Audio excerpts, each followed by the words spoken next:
Could one of the members please speak so that we can see if we can hear you? That's better. We can hear you now. No sound on YouTube either. Chairman, we can hear you now. It's That's great. Thank you very much, Mr. Broadhead. Thank you.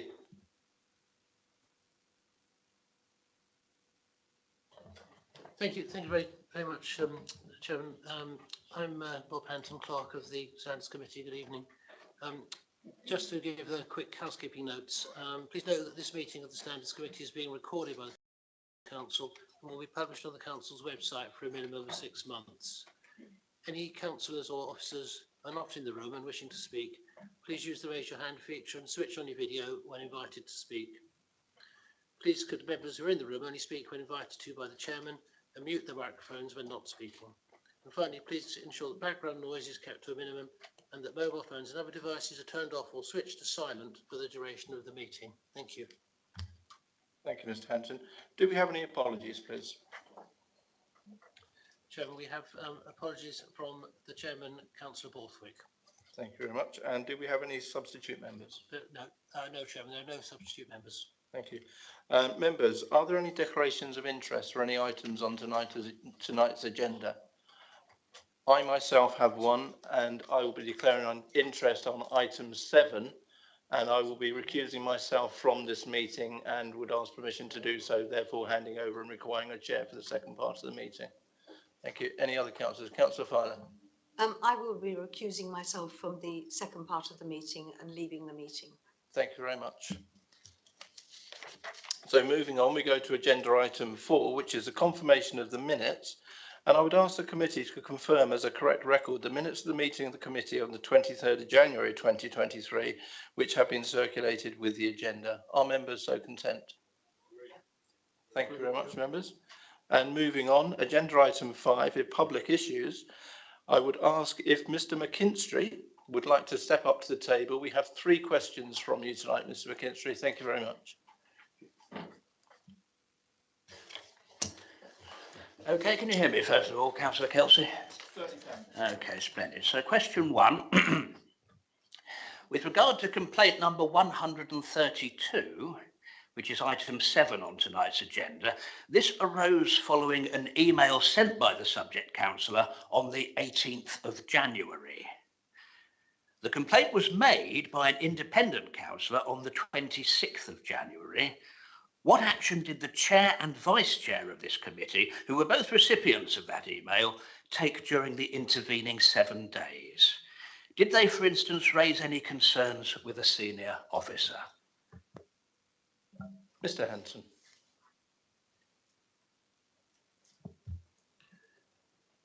Chairman, details of these matters are being considered by the Standards Committee as a confidential exempt business for the reasons stated, and therefore, except for the monitoring officer's report, which is a public document and set out in agenda item 7 on page 17 of the agenda for the meeting, further background details about the case will not be publicly available at this stage. Thank you, Mr. McKinstry. Okay, I don't know if I need to ask the second question, Councillor Kelsey. Will the chair and vice chair be recusing themselves from discussion of complaint number 132? There may be perfectly sound and compelling reasons why they will not be looking to recuse themselves, but given the public interest in this complaint, it would be useful to hear those reasons in the open part of the meeting. It's a decision for individual councillors as to whether they will declare an interest and what action they propose to take. Specifically, at agenda item 3, councillors are requested to declare any interests on items included in the agenda and to refer to the workflow provided at the front of the agenda for guidance. Declarations received are reported at the meeting. And as you will have seen, Mr. McKinstry, both myself and Councillor Fowler have recused ourselves for this part of the meeting. Thank you. Okay, and final question from me. Given the public interest, can the email sent by the subject councillor on the 18th of January be released to the general public along with any councillor's replies? Chairman, once again, details of these matters are being considered by the Standards Committee as confidential, exempt business for the reasons stated, and therefore, except for the monitoring officer's report, which is a public document and set out in agenda item 7 on page 17 of the agenda. Further background details about the case will not be publicly available at this stage. Okay, thank you both. Thank you, Mr. McKinstry. We will now move on to agenda item 6, which is the Code of Conduct's Complaints Review. This is the regular update report on complaints received or concluded since the last meeting of the committee on the 23rd of January 2023. And I would ask Ingrid Brown, Head of Legal, to introduce the report, please. Thank you, Ingrid. Thank you, Chair. So the committee should see from the report that there continues to be a high volume of complaints, but that regular scheduled informal consultation meetings have meant that it's been possible to resolve many of these in a much more timely manner. I hope that the details of the report are fairly self-explanatory. However, I would like to draw the committee's attention to a number of complaints, and those are 97, 105, 108, 110 and 126. And in respect of each of those complaints, the subject councillors have not complied with the request that to apologise that's been made following informal resolution. However, in relation to each of those complaints, the subject councillors have offered additional comments and evidence that the committee may like to consider. And so therefore I'd like to suggest to the committee that I bring a report back to the next formal standards committee so that the committee can consider each complaint together with the subject councillors' response and any further representations. The committee can then make a decision as to whether or not it wishes to request that a report be presented to and read at the next meeting of full council in relation to any non-compliance. And I have had discussions with Democratic Services in relation to a possible date for a further standards committee meeting if the committee makes such a decision. Thank you, Ingrid. Members, are there any questions, please? Councillor Jones. Yeah, thank you, Chair. There's quite a few on the list that are still pending. Obviously, it's important that we thoroughly consider all of those, but are there any deadline dates for conclusion of those? Clearly, as I say, it's important that we thoroughly investigate those, but there really does need to be a time to what's given back to the complainants. I can address that, and we've in fact had an informal consultation meeting now, so 6 or 7 in fact I think of those complaints that are listed as pending have now been resolved. We've got a further date for an informal consultation meeting in a few weeks' time when all outstanding complaints should be settled at that point. And can you advise whether complainants are actually given updates at each stage of the process so they know exactly what's happening? There has been some delay in providing complainants with updates, just simply due to sheer volume and pressures of work, but and so far as reasonably possible, update.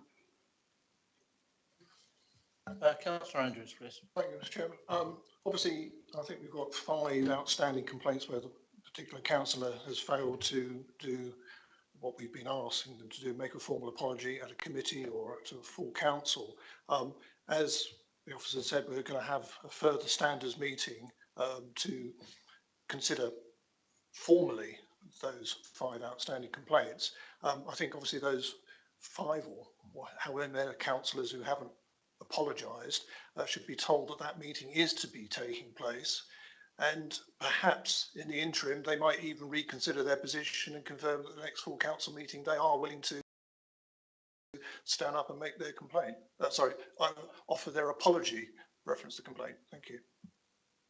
Yeah, I totally agree with you, Councillor Andrews. I think we need to give them the courtesy that we are going to review their cases, and if they wish to make amends, as it were, beforehand, that would be preferable to all of us, and it would also save time at council meetings if they were to just come forward and do that voluntarily.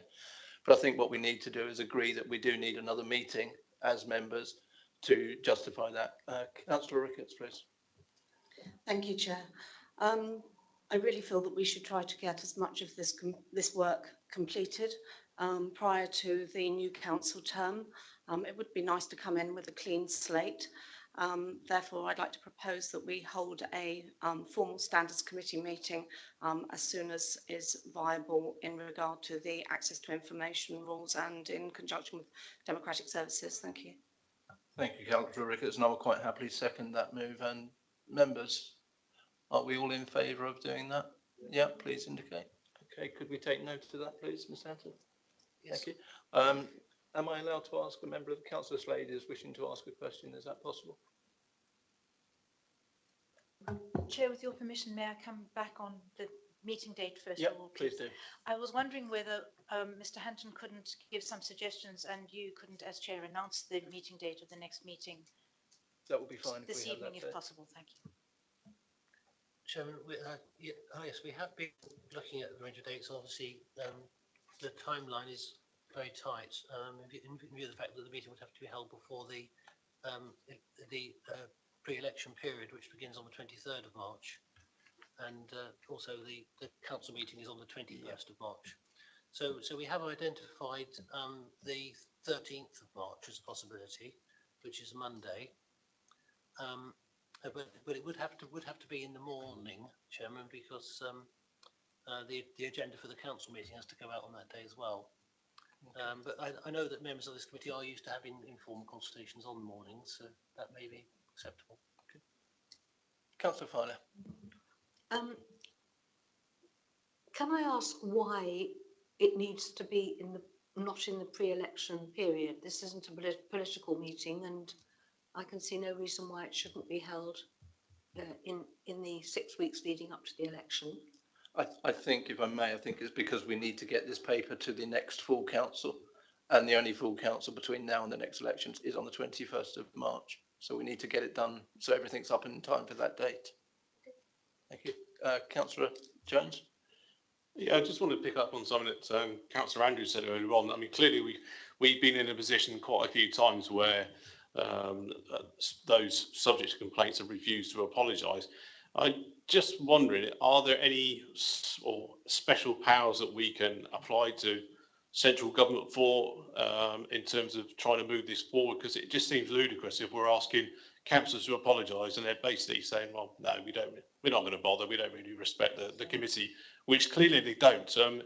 Surely we can't go on like this. There must be something that we can do to increase the sanctions and give this committee far more powers than it's got. I'm going to go over to Ingrid or Susan Zeiss on that one, please.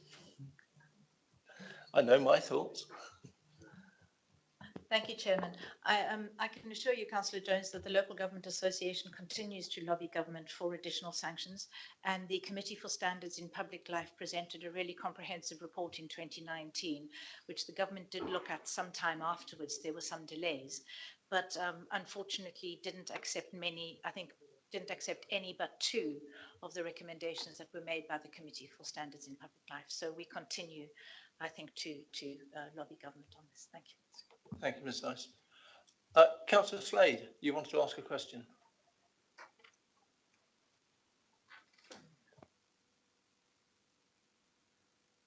Thank you, Chair. I just wanted to seek some clarity. That's all. Not sure what's going on there. I just want to seek some clarity. I believe 2 of the complaints relate to a member who was asked to apologise to a scrutiny meeting and separately to apologise to full council.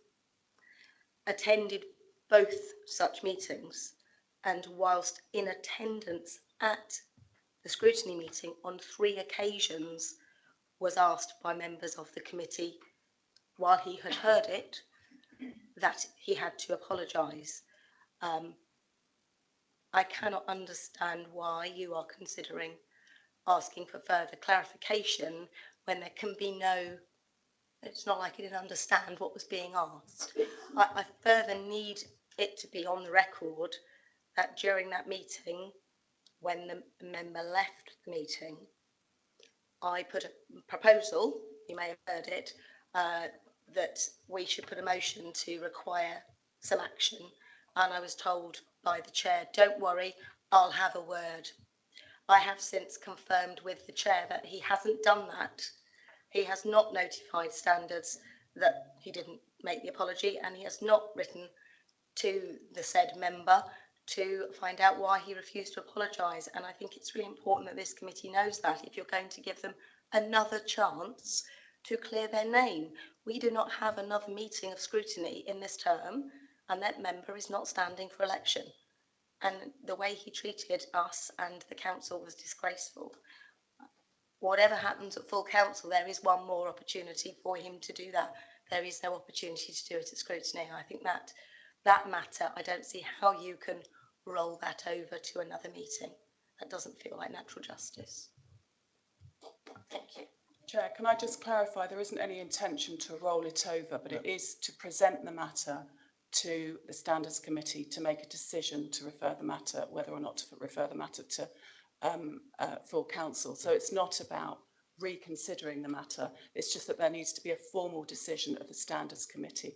Currently, the determination has been made at an informal consultation meeting. It does seem a bit on the slow side, Councillor Slade, and I totally understand your frustrations, but the fact that they have not yet made their apologies to full council, now it will come back to us and we will, as a committee, make that resolution that will have to go as a report to the next full council, which is why we want to get it done so that it's done at the final full council meeting. It's a long-winded process and it's extremely frustrating. I totally agree with you, but we will do it for that meeting. I'm just glad I've had the chance to say this on record because it's not acceptable, and I hope that the Standards Board that meets in May, whoever they are, that they completely change this committee, because this is not acceptable for anybody. It can't be acceptable for you sitting on it, and it certainly isn't for us watching it. Yep. Thank you very much, Councillor Slade.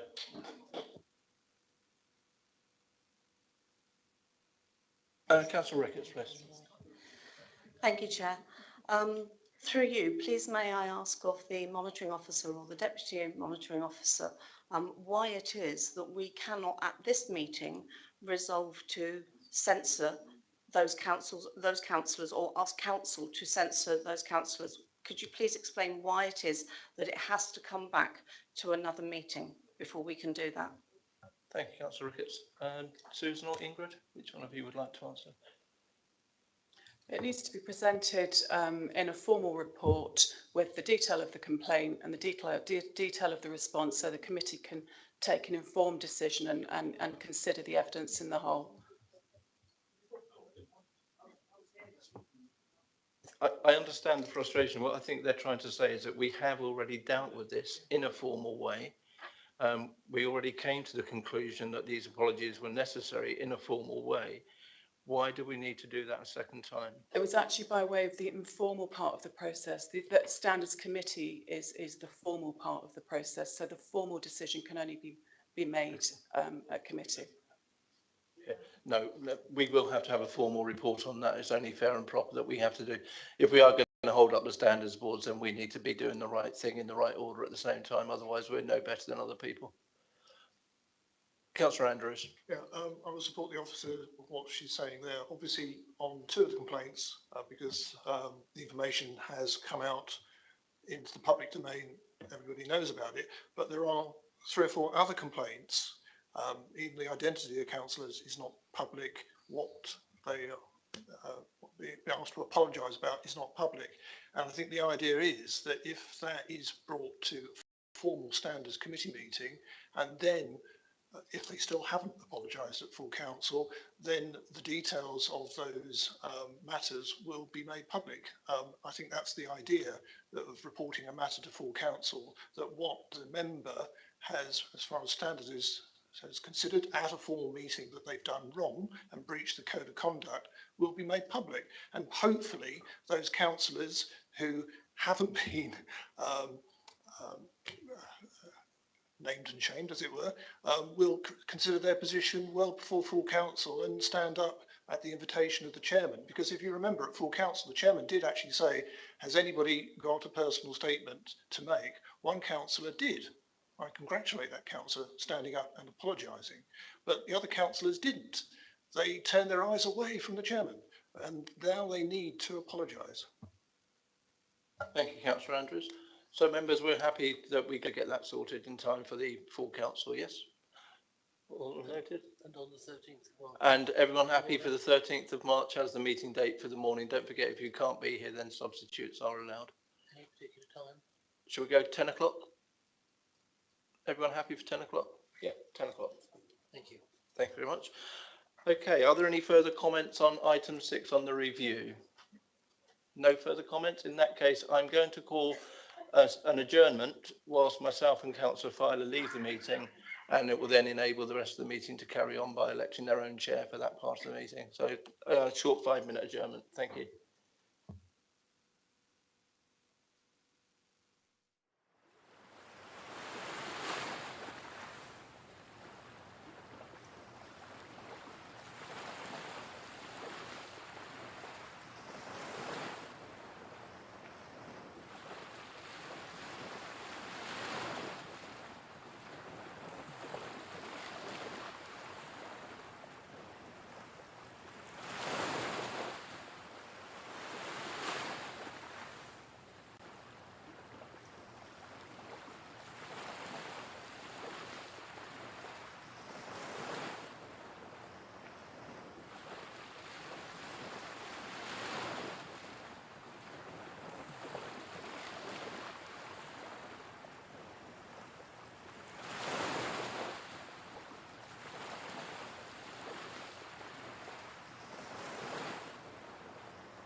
Okay, members.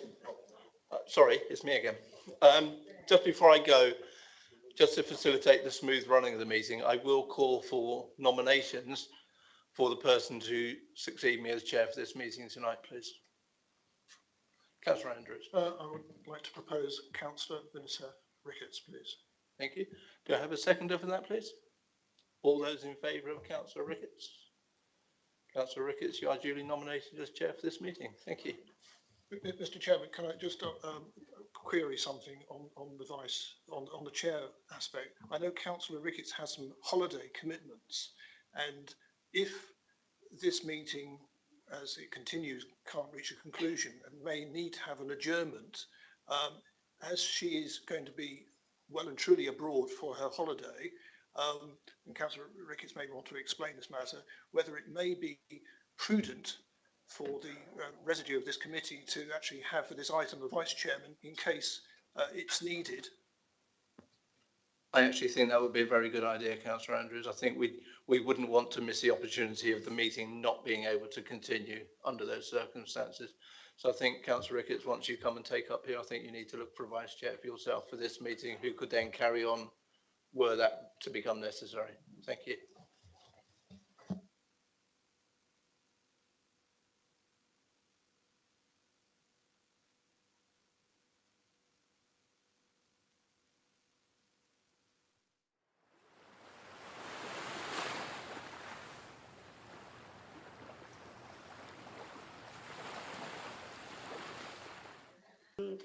So the first item then that I'd like to do is from the chair is to propose that Councillor Andrews be the vice chairman in the event that we have to adjourn this meeting.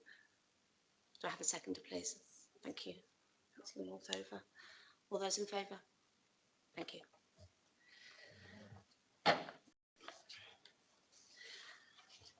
I'd now like to call upon the monitoring officer to present the public covering report, and I'd like the monitoring officer to ensure that as much detail as possible can be brought into the public domain on this until such time that we need to move into exempt session. Thank you.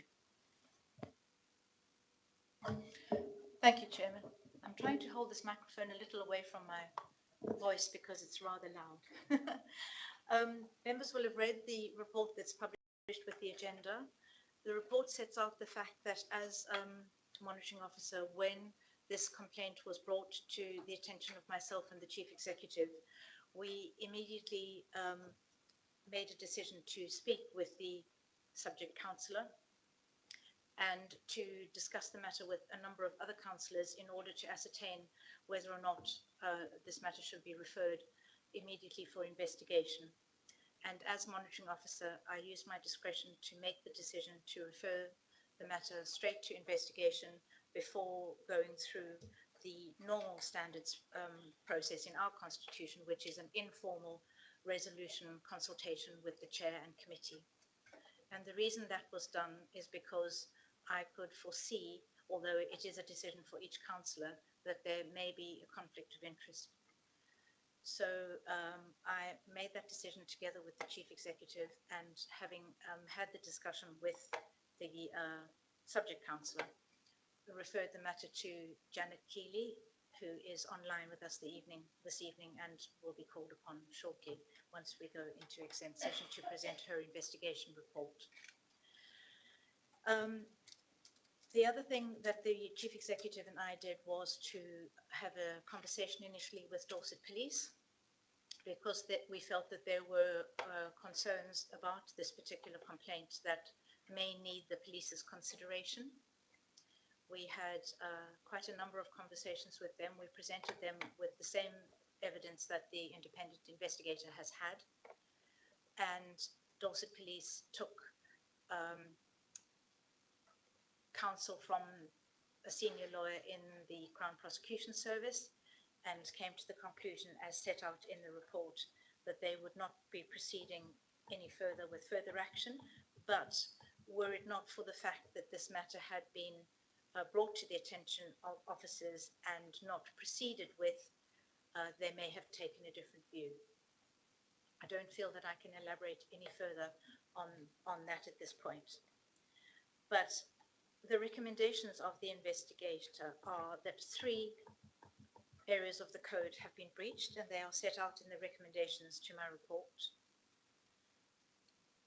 I have made some further recommendations there, but these are only a guide for the committee. The committee is at liberty, once the hearing process begins, to ask to call for more information, to question witnesses who are present, to ask for additional witnesses should they wish that to happen, and to require further areas of investigation, and indeed to look at whether or not there are further breaches that they may wish to consider. But they can't go on a fishing expedition and will need, during the course of this hearing, to confine themselves, as far as the breaches of the code on the current evidence is concerned, on what is in evidence before them. So this is a quasi-judicial process. The evidence should be taken on a balance of probabilities, not a beyond reasonable doubt test.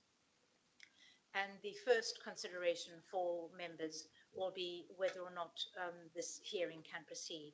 But I will elaborate on that further once we get into exempt session. So the report is before you, members. I don't feel that I can say any more than that, because there are exempt elements in the complaint report which are exempt because of their definition under the 1972 Act. So I'm not able to discuss those further at this point. Thank you. Thank you. Do members have any questions for the monitoring officer at this stage? Councillor Andrews. Yes, the members of this committee, or this the 4 that are left, have been sent a bundle of emails which are in addition to what's mentioned briefly in the agenda. From that, and indeed from the investigator's report, it's been noted that obviously, as Susan has said, an interview took place with Councillor Mark Anderson, and obviously notes were taken of that meeting, because I think those notes were passed on to the police. And obviously the investigator, and she'll be presenting a report shortly, says notes were taken. We haven't seen those notes. Obviously we've effectively seen an abbreviated extract from those notes in terms of what's being recommended to us and the investigator's report. I'm not wanting particularly to have even more documents sent to me, but obviously it might be at some stage perhaps necessary to look at those, because Councillor Anderson isn't here this evening to have his say. And I just raise that as to whether the notes may or may not be of use and benefit to us. Thank you. Are you able to answer that, please, Monitoring Officer? Thank you, Chair. I'm not sure that I can answer that in that. Let me suffice to say that I think the notes are fully discussed in the investigator's report, but you can possibly ask me more questions around that when we are in exempt session. Thank you.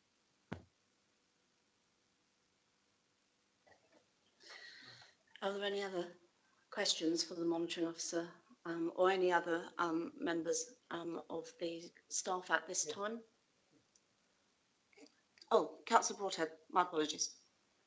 Yes, no, thank you. Thank you very much, Chairman. I just thought it was to address the committee. I had spoken previously to the monitoring officer about this, just in my capacity as the group leader of Mark Anderson, the subject councillor in this. I'm here as his group leader, not as leader of the council, particularly in reference to the point just raised by Councillor Andrews, and it's to explain the reason for Mark's absence today.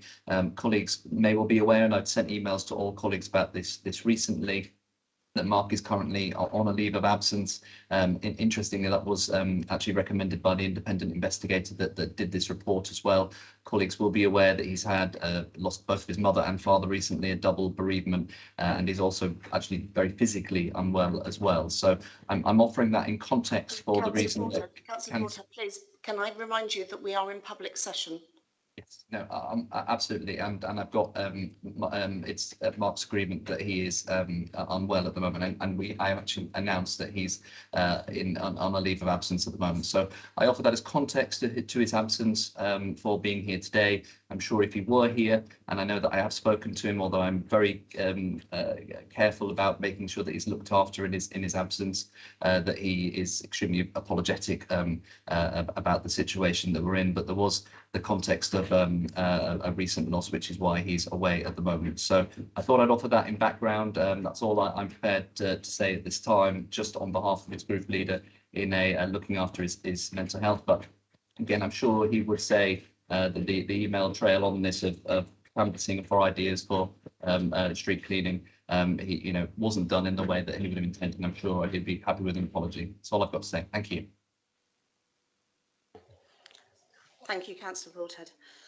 Monitoring Officer, can I go to you now, and we can discuss the issue of having a hearing in absentia, please. Chair, I think for me to elaborate as much as I need to on that some of that may need to be an exempt session, but I'm quite happy to touch on the broader aspects of it for now. Also, just to say something I should have said at the beginning, which was, if and when we go into exempt session, we will conduct the hearing in 3 parts. The committee may retire to deliberate, but the findings will come back into public session, and any decisions and findings of this committee will be made in public after the exempt session. But on the question of whether or not we should continue with the hearing, I don't feel that I should be making that judgment, but rather put the relevant aspects to the committee for them to apply their minds and make that decision. So in thinking about that,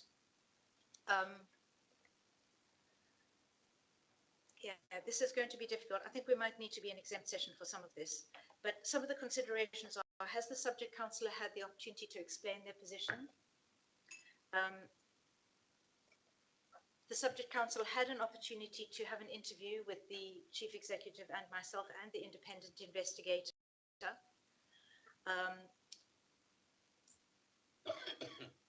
The complainant has not submitted any further information apart from the complaint form and the complaint email.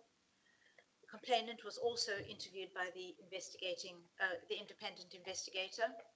The draft report that the independent investigator prepared was shared with both the complainant and the subject councillor for them to respond to, which they have done, and that's in the final report as you've seen. And neither parties is making personal representations or bringing witnesses to this hearing. So I think it's for the committee to decide whether or not they have a balanced enough picture on the papers in order to make that decision because, as I said, neither of the parties is actually presenting. So that could be one argument. And I don't feel that there was anything new brought out in the investigators to the notes taken by the chief executive and myself when we interviewed the subject councillor to lead me to believe that he might have additional information to add. But that's as far as I can go. Thank you. Am I right in thinking that Councillor Anderson was present at Council and Cabinet last week? Or at Council last week? Yes, he was present at council. Okay, thank you. Can't remember cabinet. Maybe another officer can confirm.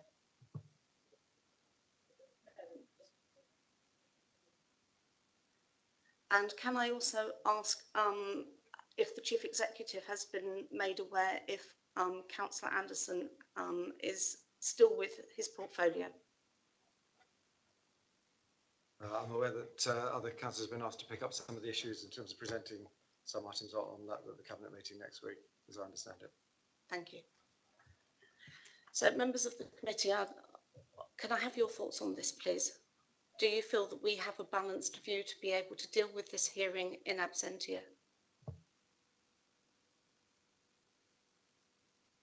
Councillor Andrews.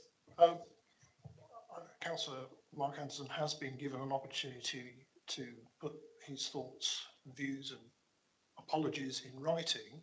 I'm not aware that anything has been put in writing, because if it had, it would have been circulated to us before this evening. And indeed, perhaps somebody else could have, the group whip or something like that could have put something in writing. So I feel we should progress this matter. We're all here this evening, and the matter should continue, yes, below the line as necessary. Thank you. Councillor Jones. Yeah, totally agree with that. I think we should just carry on and go to exempt session and be able to talk about the complaint freely. Councillor Northover, you're in agreement Yeah, as well? So you're nodding. Yeah. Okay. In that case, well, I think we're all in agreement that we will continue with this hearing in absentia. Chairman, first of all, you need to put the formal exclusion of press and public resolution, which is set out on item 7A. I can read that out for you if you like. I'm very happy for you to. Thank you. Can I just clarify that there are no further questions that members have that they want to make in the public part of this hearing now? Well, there's a general question, because obviously the public watching and here are interested as to the outcome. Obviously, we're not going to prejudge what the decision is, but either way, what the decision is this evening, and there will be some form of decision this evening, it will be useful for all concerned councillors who are not tuned in to know what's happened. And, you know, can the monitoring officer confirm that some form of statement can be published, even if it's only a couple of sentences? I think something should be published. Thank you. Monitoring officer, please. Through you, Chair, thank you. Yes, as I stated a few minutes ago, any decision of this committee will be back in public session. So we'll come out of exempt session after our deliberations and the hearing and make that decision in public. And Chair, with your permission, may I make one other suggestion? You might like to ask the independent persons if they have any views at this stage. Thank you. Thank you. Can I go to the independent persons, please, including Mr. Story, who I believe is online, hopefully. Is it?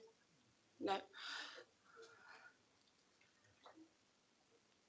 Mr. Sibley, Mr. Cashmore, do you have any comments at this stage, please? Obviously, we've had the all the information, the emails and the report from the solicitor who did the investigation, and I fully supported it. In fact, I think it's been quite generous in places. Okay, thank you.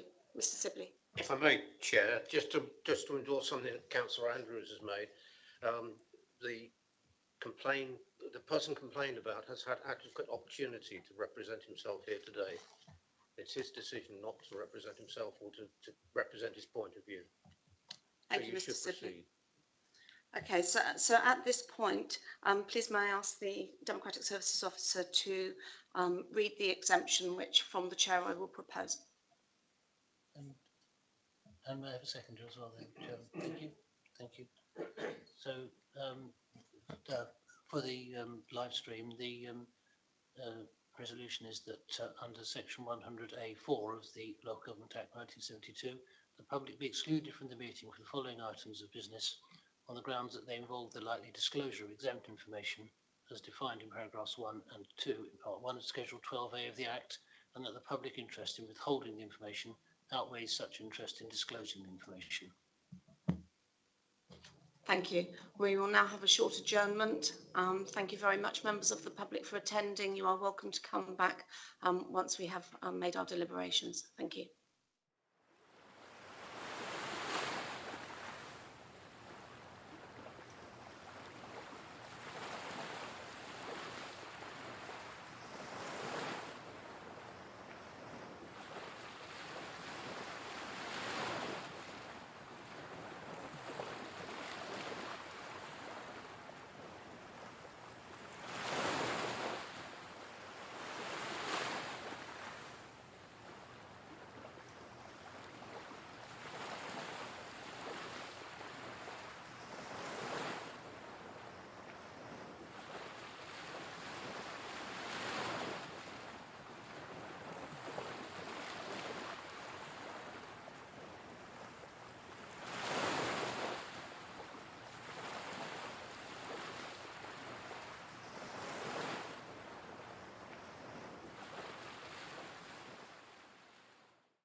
Thank you, committee members.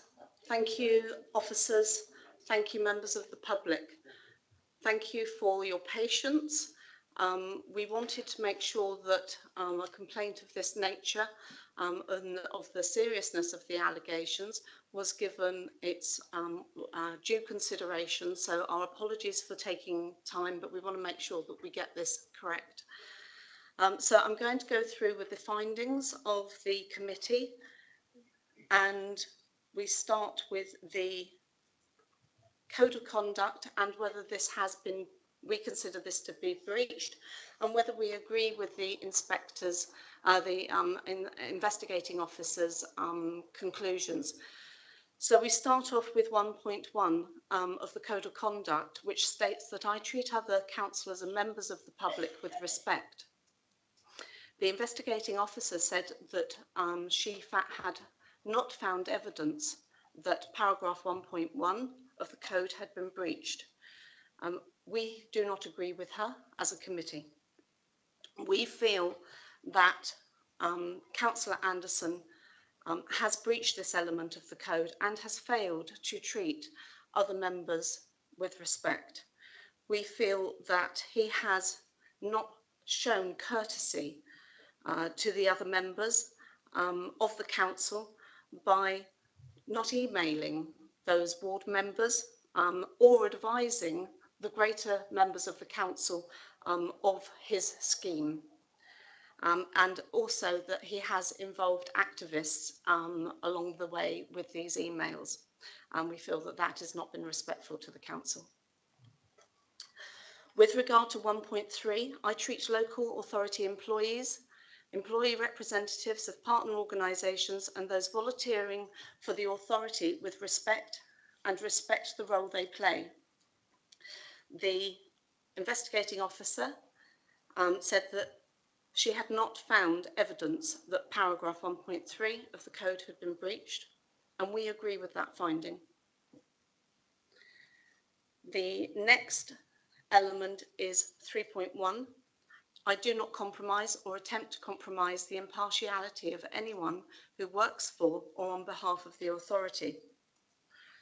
The investigating officer said that there was evidence of a breach of 3.1 of the code. We agree with her findings for the same reasons. The next element is 5.1. I do not bring my role or authority into disrepute. The investigating officer said that she considered that there is evidence that the subject member had brought his role and authority into disrepute. We agree with that finding for the same reason. 6.1, I do not use or attempt to use my position improperly or to the advantage or disadvantage of myself or anyone else. The investigating officer said, I consider that there is evidence of a breach of 6.1 of the code, and we agree with that finding for the same reasons. Element 7.1, I do not misuse council resources, and indeed element 7.2, which is I will, when using the resources of the local authority or authorising their use by others, A, act in accordance with the local authority's requirements, and B, ensure that such resources are not used for political purposes unless that use could be reasonably regarded as likely to facilitate or be conducive to the discharge of the functions of the local authority or of the office to which I have been elected or appointed. Now, the investigating officer took those elements together and considered that there was not a breach of those elements of the code. We do not agree with those findings. We feel that this was a breach of the code and that this was a politically motivated misuse of resources through emails in support of the campaign.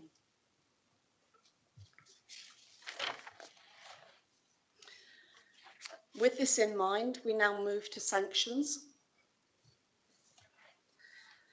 The Standards Committee believes that Councillor Anderson has breached the Code of Conduct on a number of serious points. He has acted in a politically motivated way to try to gain political advantage ahead of an election. He has abused his position as a member of this council and therefore we would like to express our deep concern and dissatisfaction about his conduct. We therefore apply the following sanctions. We recommend that the leader of the council removes his cabinet position and portfolio responsibilities, and that Councillor Anderson make an in-person apology to full council on the 21st of March.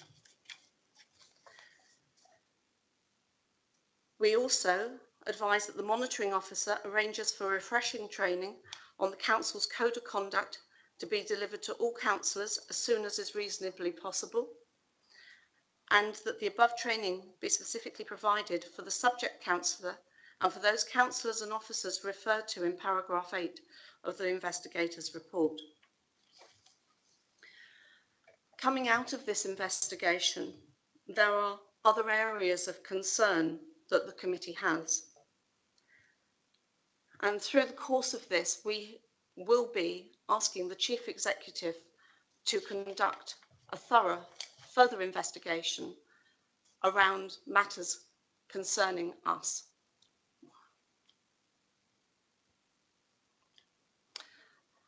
So thank you very much for coming tonight. That is now the end of the meeting, and I'll draw this meeting to a close. Thank you for attending.